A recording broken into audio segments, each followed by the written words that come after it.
तो हेलो प्यारे स्टूडेंट्स, कैसे हैं आप लोग। उम्मीद आप लोग मज़े में होंगे, मस्त होंगे। मैं पांडव सर हर दिन की तरह आज ही आप लोगों के इस चैनल पर स्वागत करता हूं। आज की इस वीडियो में हम लोग पढ़ने वाले हैं बिहार बोर्ड की क्लास 9th का मैथमेटिक्स में छठा चैप्टर, जिसका नाम है रेखाएं एवं कोण। हालांकि इस चैप्टर का हम लोग 4-5 वीडियो बना चुके हैं। आज ये जो वीडियो है इस चैप्टर का शायद 5वां वीडियोज़ है। कोई बात नहीं, हम इस चैप्टर के सारे वीडियोज़ को एकदम क्रमानुसार अपने चैनल पर अपलोड कर देंगे। आप लोग आराम से एक तरफ सारे वीडियोज़ को देख सकते हैं। साथ ही साथ आप लोगों के लिए एक जानकारी और दे दूं, आप जो कुछ भी इस वीडियो में देखते हैं और आप चाहते हैं कि उसका PDF नोट्स आपको मिले, तो इसका PDF नोट्स भी हमारे टेलीग्राम चैनल पर अवेलेबल है। आप चाहो तो इस वीडियो के डिस्क्रिप्शन में भी जाकर टेलीग्राम लिंक से डायरेक्ट ज्वाइन हो सकते हैं और PDF का लाभ ले सकते हैं। तो चलिए आज क्लास स्टार्ट करते हैं। प्रश्न आपके सामने है, प्रश्नावली 6.1। तो प्रश्नावली 6.1 आज शुरू करते हैं। ये पहला सवाल है आपके इस चैप्टर के। तो सवाल को पढ़ते हैं और सवाल के साथ साथ आपको चित्र को भी ध्यान में रखना पड़ेगा। आइए समझते हैं। कहता आकृति 6.13 में अर्थात 1-3 में रेखाएं AB, कहाँ है AB? अच्छा, ये AB दिख रहा है आपको। रेखाएं AB और CD अच्छा O पर प्रतिच्छेद करती। इधर से AB और इधर से CD कहाँ पर प्रतिच्छेद करता है? O पर क्या करता है? प्रतिच्छेदन काटता है। ठीक है। यदि कोण, ये कोण का सिंबल है, किसका सिंबल है? कोण का। यदि कोण AOC, हाँ पहली बार अगर पढ़ रहे हो तो ध्यान से सुनो। किसी भी कोण का नाम कैसे रखते हैं? मान लीजिए अगर इसका ई कोण का नाम रखना है तो इसको बोलेंगे AOC या COA। माने जिसका नाम रखेंगे ना तो बीच में होना चाहिए। नहीं समझे मेरी बात? या तो AOC बोलो तो ई कोण की बात हम कर रहे हैं, नहीं समझे? अगर आप मान लीजिए इस कोण की बात करना चाहते, इस कोण की तो हो जाएगा तब COE या EOC। इस कोण का नाम अगर रखना है तो बोलेंगे EOB या BOE। ई कोण का नाम रखेंगे तो AOC या COE। अपनी मर्जी है। अगर इसका नाम रखना है ई कोण का नाम, ई कोण को बोलेंगे BOD, नहीं समझे? या DOB। कभी भी आप ऐसे गलती से मत कर देना इसका नाम रखना है तो OCA, गलत हो जाएगा। OCA नहीं होगा। जिस कोण की बात करूँ वो कहाँ होना चाहिए? हमेशा बीच में होनी चाहिए। बात समझ में आ गई? पहला क्लास इसलिए हम थोड़ा सब कुछ तोड़ के बता दिए। यहाँ पर कहते हैं AOC। अच्छा, AOC माने ये वाला कोण और BOE किधर है? BOE, ये वाला कोण माने ये वाला कोण है, ये वाला कोण और ये वाला कोण दोनों मिला के पहले से कितना दे रखा है? 70 डिग्री दे रखा है। यहाँ तक बात समझ में आ गई?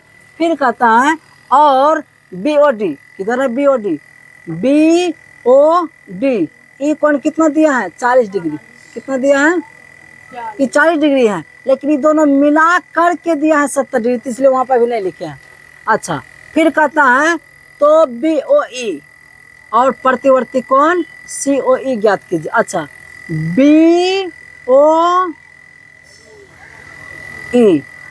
BOE माने ई कोण कहता है ज्ञात करने के लिए। नहीं समझे मेरी बात? ई कोण ज्ञात आपको करनी पर्सनल BOE। हालांकि ई कोण और ई कोण मिलाकर 70 दिया हुआ है, लेकिन आपसे पूछा जा रहा है कि BOE ई कोण के बारे में बताने के लिए। नहीं समझे मेरी बात? अब कैसे बताएंगे ई कोण पर्सनल? तो अब एक टेक्निक, दिमाग लगाइए। क्या दिमाग लगाएंगे? क्या दिमाग लगाएंगे? हाँ, लिखेंगे। चूंकि जो जो दिया इसको हल करने जा रहे हैं। क्या करने जा रहे हैं हम लोग? हल। चूंकि कोण AOC या प्लस में कोण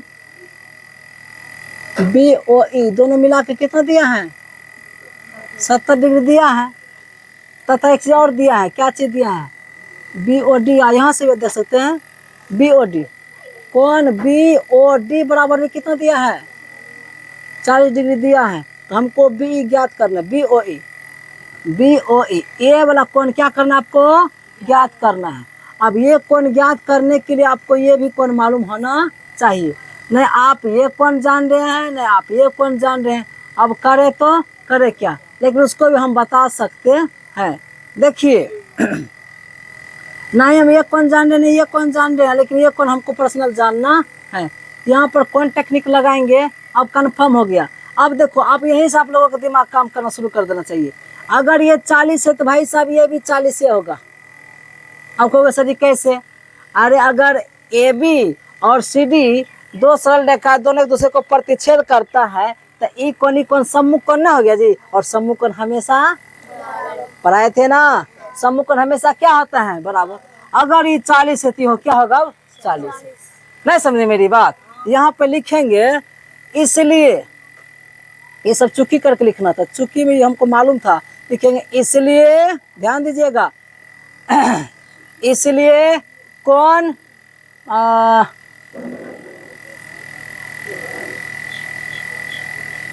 ए ओ सी बराबर हो जाएगा कौन? B O D. कहाँ से सर जी? तो लिख दे चूंकि सम्मुख कोण से। कौन से? अब बहुत विद्यार्थी हमसे प्रश्न पूछेगा सर जी अपने मर्जी कहाँ से क्या लिख दिए। देखो हमने अपने मन से लिख दिया कि ए ओ सी जो है ना वो बी ओ डी का क्या होगा? बराबर। इसलिए आपका जो ए ओ सी होगा वो बी ओ डी के बराबर होगा। तो कैसे? तो सम्मुख कोण से, क्योंकि ए ओ सी बोला ई कोण और बी ओ डी ई कोण, सम्मुख कोण और सम्मुख कोण हमेशा। ये डायरेक्ट लिखेंगे तो आप कंफ्यूज कर जाइएगा, लेकिन जब लिख दिए तो समझ में आ जाएगा। अच्छा बराबर हुआ कैसे हुआ? तो सम्मुख कोण से हो गया। अब देखिए कोण ए ओ सी बराबर और कोण बी ओ डी का मान पहले कितना दे रखा है, तो जहाँ बी ओ डी वहाँ 50 लिख सकते हैं। पता चला अच्छा ए ओ सी का मान कितना निकल गया? 40 डिग्री। लेकिन हमें तो निकालना, हमें तो हमारा एक दिमाग चल, हमको तो निकालना क्या चीज? बी ओ ई। वो तो अभी तक काम नहीं सर आपने ए ओ सी निकाल लिया, ए ओ सी थोड़े पूछ रहे। अरे भाई इसी की मदद से वो भी आप निकल जाएगा। तो लिखेंगे चुकी करके, या इसको समीकरण आप एक मन के पहले ऊपर में रख लीजिएगा। लिखेंगे समीकरण कहाँ से? एक से। समीकरण एक से मतलब समीकरण एक आपका क्या है? कौन ए ओ सी प्लस में कौन क्या है? बी ओ ई बराबर आप 70 लिखोगे। अब पता चलेगा कि ए ओ सी का तो मान आप जान चुके हो। ए ओ सी का मान कितना है? यहाँ पे लिखोगे आप क्या चीज? 40 डिग्री। नहीं समझ मेरी बात? अरे भाई साहब कौन ए ओ सी का मान 40 डिग्री निकाल लिया है, अब प्लस कौन बी ओ ई वही तो निकालना है, बराबर 70 डिग्री उधर लिखोगे, बोलते जाओ ना। अब देखते जाइए हमारे पास बी ओ ई बराबर उधर कितना 70 डिग्री है, अभी 40 जो प्लस उसको उधर भेज दोगे तो मेरे साथ क्या आ जाएगा? 40 डिग्री होगा। अब इसको थोड़ा सा हम आगे क्या हुई बातें समझो।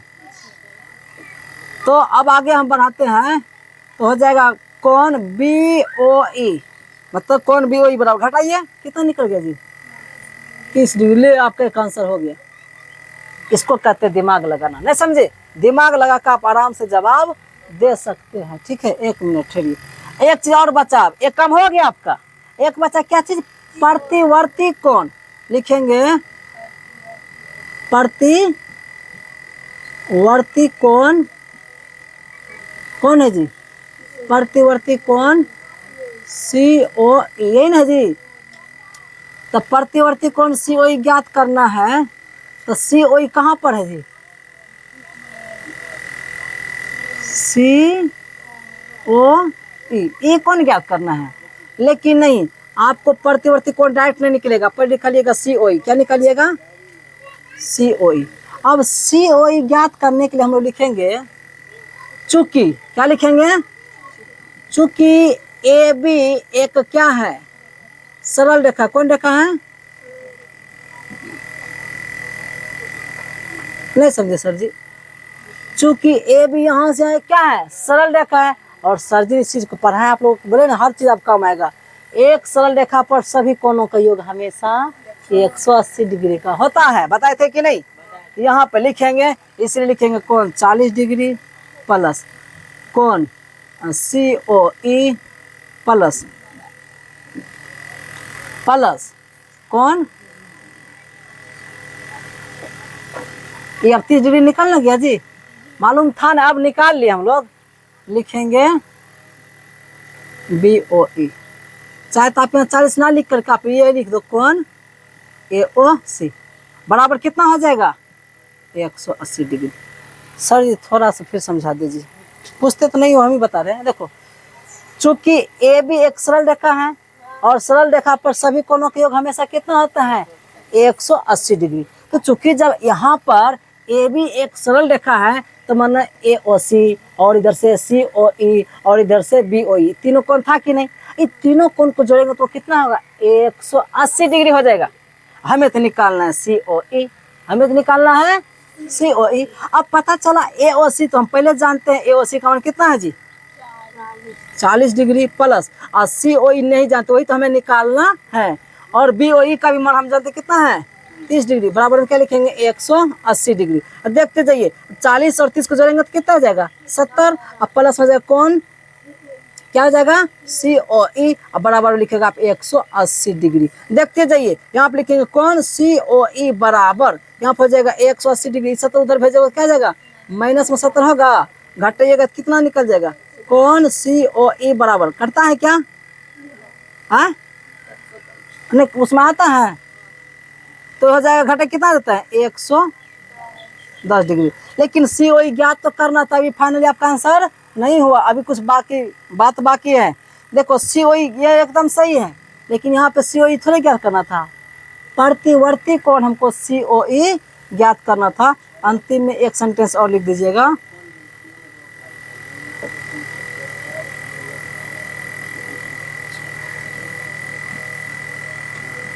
प्रतिवर्ती कोण सी ओ ई बराबर हो जाएगा 360 घटा 110 डिग्री। घटा दीजिए कितना था जी? घटाओ तुम लोग जल्दी से। बराबर हो जाएगा 360 डिग्री और घटा में 110, कितना है घटा? क्या हाँ 250 डिग्री हो गया आपका आंसर। अब सही कहिएगा, समझा है नहीं? प्रतिवर्ती कोण का मतलब क्या हुआ? जिसका प्रतिकोण निकालना है ना, प्रतिवर्ती कोण, वो 360 में से घटा दीजिएगा। नहीं समझे मेरी बात? इसका मतलब ये हुआ कि जो कोण पूछ रहे यही कोण है, तो वो छोड़ करके जो शेष यहाँ से यहाँ तक बचा वो निकालिए। नहीं समझे मेरी बात? जैसे चित्र से बनाते हैं, एक कोण हमको मालूम हो गया, ये वाला कोण मालूम हो गया का, इसको छोड़ करके अब यहाँ से लेकर यहाँ तक का जो कोण होगा वही कोण कहलाता है? प्रतिवर्ती कोण। तो पूरा कोण तो 360 डिग्री, तो इतना घटा दीजिएगा तो प्रतिवर्ती कोण नहीं निकल जाएगा स्पेशल। तो हो गया आपका आंसर, इसके शॉट ले लीजिए। थ्योरी है, जिसको थ्योरी याद नहीं रहेगा उससे चैप्टर संभव नहीं, क्योंकि तो देखते दो ना, हमेशा थ्योरी कम आ रहा है जी, दिमाग लगाना पड़ेगा। सम्मुख कोण, संगत कोण, एकांतर कोण, सबको ध्यान में रखना पड़ेगा। और एक और महत्वपूर्ण बात, एक सरल रेखा पर सभी कोणों का योग हमेशा 180 डिग्री होता है। इन सभी चीज़ों को ध्यान में रखते अगर बनाओगे तो आप लोग को कोई दिक्कत नहीं होनी चाहिए। ठीक, चलिए तो हम यहाँ पे पढ़ रहे थे आकृति 6.14 मतलब 14 में, ठीक है। रेखा है एक्स वाई, कहाँ एक्स वाई? X Y.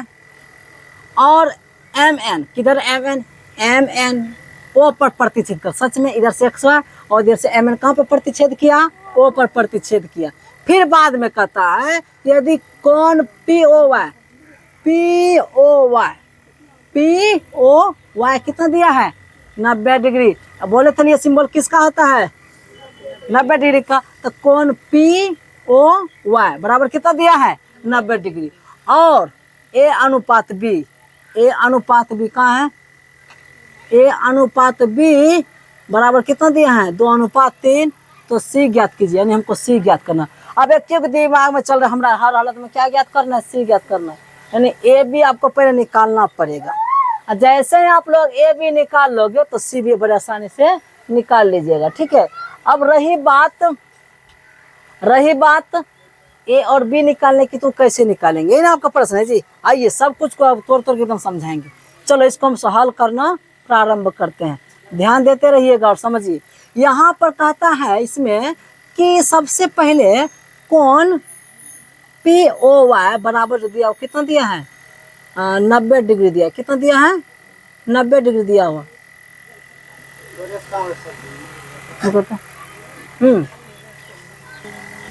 तो हम लोगों को कौन दिया है? पी ओ बराबर कितना? 90 डिग्री भाई दिया है। अरे भाई साहब ये क्या है? दिया है आपके बुक के से, ठीक है। अब फिर कहता है इसमें कि ए अनुपात बी, तो यहाँ पे मानना पड़ेगा, क्या लिखेंगे? माना कि ए बराबर 2x अब बी बराबर जानते क्या 3x है सर जी। कैसे ये कैसे बताया होता है कुछ और अपने मन से ए बराबर इतना बी बराबर मान लिए। देखो अनुपात पहले से दे रखा है, यहाँ ध्यान दीजिएगा। ए अनुपात बी बराबर कितना है 2:3, यानी कि एक जगह पे 2 है, बी की जगह पे क्या है, और अनुपात का मतलब क्या होता है बटे होता है। तो सर जी तो समझिए कि सर जी ए के लिए 2 है, बी के लिए 3 है, ये आप एक्स अपने मर्जी से कहाँ से लाए। अनुपात का मतलब क्या हुआ, पहले से कोई राशि होगा जो कि काटा कर कितना दिया हुआ है। मतलब अब मान लीजिए आपको हम दिए 6/6 नहीं, ऐसे सोच के देते आपको। यहाँ पर मैंने दिया है क्या कहते हैं 10/15। मैंने क्या दे दिया 10/15। 10 मैंने क्या दिया आपको 15। अब 10/15 को आप जब गुणा ऐसे करिएगा, इसको आप लिख सकते 2 × 5, इसको आप लिख सकते 3 × 5। समझते जाओ मेरी बात। यहाँ पर 5 से 5 कट जाएगा, आप यहाँ भी कटा सकते थे, हम तोड़ तोड़ आपको बता रहे हैं। तो बच्चा आपके पास क्या 2/3, ऐसे ही लिख सकते हैं आप 2:3 लिख सकते हैं। लेकिन भाई साहब इसमें कुछ छिपा था। कौन छिपा था, तो 5 छिपा था। इसमें 5 से गुना करोगे 5 दूनी 10, इसमें 5 से गुना करोगे 5 × 15, फिर लौट कोई चीज आएगा ना, आएगा ना। इसका मतलब वही छिपे हुए चीज को हमने क्या माना है एक्स। अब बात समझ में आई। अनुपात का मतलब पहले था 10/15, लेकिन 10/15 का आप 10:15 नहीं लिख सकते हैं। अनुपात को हमेशा क्या करना पड़ता है, काटा करके छोटा करना पड़ता है, नहीं समझे। सबसे लास्ट का ये हो, अब ये नहीं कटेगा, ये फाइनली आपका अनुपात हो गया। लेकिन दिमाग में तो इकट्ठा करा भाई, यहाँ तो था 10:15, यहाँ तो 2:3 है। तो इसका मतलब इसमें कुछ तो छिपा था। तो क्या छिपा था, 5 छिपा था। वही समझे अनुपात पहले से दे रखा है हम लोगों को कि 2 कितना है 3 है, कुछ तो होगा। यहाँ ना मालूम था आपको 5 था, वहां तो कुछ चीज से कट होगा, पता नहीं क्या होगा नहीं होगा मालूम नहीं है, कुछ तो होगा। अब क्या होगा मालूम नहीं, जो मालूम नहीं तो उसको हम लोग कुछ मान नहीं लेते हैं। तो वही समझो क्या हमने मान लिया एक्स। अब बढ़िया समझ में आई, कभी भी समझ में नहीं आया। उदाहरण भी दिए कि अनुपात ऐसे नहीं लिखा जाता है, जब कटता है तो उसको पहले काटो, तब तक काटो जब तक वो अंतिम में लगे कि अब नहीं कटने वाला, ठीक है, तब उसको अनुपात के रूप में आप लिख सकते हैं। तो उसी प्रकार से अनुपात ऑलरेडी काट के ही दिया होगा, ऐसे कटेगा नहीं। तो स्वाभाविक जब कटेगा नहीं तो कोई ना कोई चीज से जरूर काटा होगा। और क्या चीज से काटा होगा, मान लो यहाँ पर फिर x मान लो कुछ समान चीज x कट गया, तो फिर 2:3 बचेगा जी। तो हमने सिर्फ इसमें x लगा दी, वही चीज जो छिपल का रहता है, इसमें 5 था तो 5 है। अब यहाँ क्या है, सॉल्व करने के बाद ना पता चलेगा। यहाँ तक जब समझ में आ गई, यहाँ तक बात जब समझ में आ गई, तो आप लोग यहाँ पे लिखेंगे चूंकि, ध्यान दीजिएगा ना, लिखेंगे चूंकि एक्स व एक क्या है, फिर भूल गई सर तुरंत बोला, अभी तुरंत बताए थे जी। अरे सरल रेखा है। अब जब चूंकि एक्स व एक सरल रेखा है और सरल रेखा पर सभी कोणों का योग हमेशा 180 डिग्री होता है मेरे प्यारे स्टूडेंट्स। तो हम लोग लिखेंगे a + b प्लस कोण POY बराबर कितना हो जाएगा 90 डिग्री। नहीं समझे तो इसको भी हम मिटा देते हैं, एक चीज और आपको बता देते हैं। यहाँ पे लिखेंगे कोण XOP प्लस POY बराबर 90, सॉरी कितना हो जाएगा 180 डिग्री। हे सर जी कैसे, चूंकि XO एक सरल रेखा है, इस पर कोण XOP माने XOP कोण और POY कोण पूरा मिला के 180 डिग्री नहीं हो जाएगा जी। एक सीधी रेखा पर सभी कोणों के कितना होता है, अगर x एक सीधी रेखा है या सरल रेखा है तो इस पर यहाँ से लिखा जाएगा XOP माने दोनों कोण और POY ये दोनों कोण मिला कितना हो जाएगा। अब XOP में दो कोण है, एगो है A, एगो क्या है, अब प्लस में इसका नाम कितना पहले से 90 डिग्री। ये सब नहीं समझ रहा है। अरे XOP में A और B दोनों है ना, तो A और B मिलाएंगे तब ना XOP के बराबर, उसमें दो ना कौन इसमें मनी खटाल में दो ना है, ठीक है। अब बराबर POY बराबर कितना है पहले से 90 डिग्री बराबर, तो क्या लिखेंगे 180 डिग्री। देखते जाइए, अब A + B को तो हम कुछ कर नहीं सकते हैं, बराबर में पहले से 180 डिग्री इधर है, इन 90 को उधर भेज दोगे क्या आ जाएगा माइनस में 90 डिग्री। देखिए A + B बराबर कितना हो गया 90 डिग्री। वो तो चुट्टा होना ही था, हमको पहले से मालूम था। आपको कैसे? हम सबको जब मालूम है कि एक्स सीधी रेखा है और सीधी रेखा पर हमेशा 180 डिग्री कोण होता है। अगर इधर 90 है तब इधर तो 90 होगा जी। मान इधर जोड़ेंगे तो 90 होना ही था, लेकिन सोचे थोड़ा सा जो नियम है थोड़ा सा तोड़ तोड़ के लिख कर बता दिए। वो दिमाग में मालूम था कि क्या होगा, 90 होगा। अब जैसे यहाँ तक बात समझ में आई तो पता चला कि है ये बराबर तो 2x है जी। अच्छा बी बराबर, अब बी बराबर तो 3x है, बराबर हो गया उधर 90। अब देखिए 2x और 3x को जोड़ेगा तो हो जाएगा 5x, बराबर आप लिखिएगा 90 डिग्री। बात समझ में यहाँ तक आई? अब जब बात यहाँ तक आपको समझ में आ गई तो अब हम लोग क्या करते हैं कुछ बच्चे को परेशानी हो रही है, चै चै की आवाज़ आ रही है, ठीक है, लेकिन कुछ भी हो पसीना तो हम भी बहा रहे हैं, हम अब भी आप लोगों के लिए मेहनत कर रहे हैं। क्या आप लोग क्या थोड़ा सा धैर्य बना के नहीं रह सकते हैं? यहाँ पे 5x बराबर 90 था जी। हे मेरे प्यारे स्टूडेंट्स, x बराबर क्या हो जाएगा 90 बटे गुना और बटे में आएगा 5, कटा दो फटाक से कट जाएगा 1 से बराबर है। काटो ना जी, 15 बार में कटा ले बबुआ। x बराबर कितने निकलोगे आप? 15। जब x बराबर निकला 15 तो अभी आंसर कहाँ, हमको तो c का मान निकालना है। अभी हम तो x का मान, उसका कोई काम नहीं, खाली हम ये जानने के जाने कि कितने से अनुपात कटाया होगा। वो छोटा 15 से कटाया होगा। नहीं समझ मेरी बात? तो अब लिखेंगे a बराबर, हे बाबू a बराबर क्या माने थे आप? 2x, मतलब 2 गुना x। x का मान कितना है? अरे बीच में कुछ तो गुणे ना, x 15 रखोगे तो गुना करोगे कितना आएगा?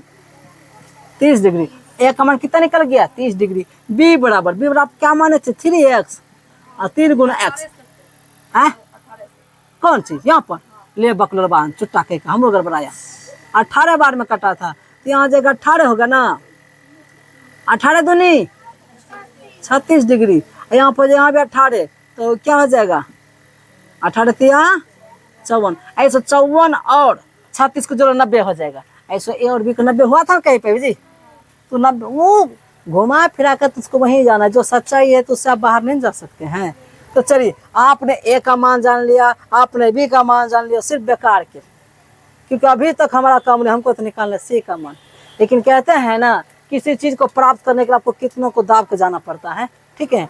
अब सी को प्राप्त करने के लिए पहले ए और हमको ए और बी से कोई काम नहीं था, हमको मिलना था प्रधानमंत्री से, तो पहले एप्लीकेशन देना पड़ा, उसके पीओ से मिलना पड़ा, तब जाकर धीरे धीरे जाकर प्रोसेस के बाद तब जाके कहा हाँ आपका अपॉइंटमेंट क्लियर हो गया, अब आप उससे मिल सकते। 1 मिनट ठहरिएगा, 1 मिनट प्लीज है यहाँ पे देखिए, 1 मिनट मात्र। अब हमको सी का नंबर निकालना है, लिखेंगे चूंकि एम एन भी तो एक सीधी रेखा है जी, चूंकि एम एन एक सीधी रेखा है। कौन रेखा है? अब सीधी रेखा है तो सीधी रेखा पर सभी कोणों का योग हमेशा 180 डिग्री होता है। तो लिखेंगे यहाँ पर कोण बी प्लस कोण सी बराबर क्या हो जाएगा? 180 डिग्री। सर जी कैसे? अरे भाई साहब अगर एम एन एक सीधी रेखा तो दूसरा कोण बन रहा है बी और सी, उधर क्या बना उसको उससे हमको मतलब नहीं, जिधर से हमको काम है उधर से मतलब रखना है कि यहाँ जाएगा बी और सी। इधर की बात की है, कोण एक तरफ 180 डिग्री बने, इधर 180 बनेगा, उधर भी 180, तो इधर से हमको कोई काम ही नहीं, तो जिधर से काम होगा उधर जाना है। तो अब बी का मान आप जान चुके हो, कितना निकला जी? 54 डिग्री। सी का मान जानना है बराबर 180 डिग्री, कोण सी बराबर हो जाएगा 180 डिग्री। उसको उधर भेजो, फटाक से घटाने जानते हो, घटाओ घटाओ घटाओ, कोण सी बराबर जल्दी से घटाओ जी। 10 में से 4 जगह 6 बचेगा, यहाँ बच्चा कितना 17 में से 5 जगह बार 126 डिग्री हो गया आपका फाइनल आंसर। इसके लीजिए फटाक से।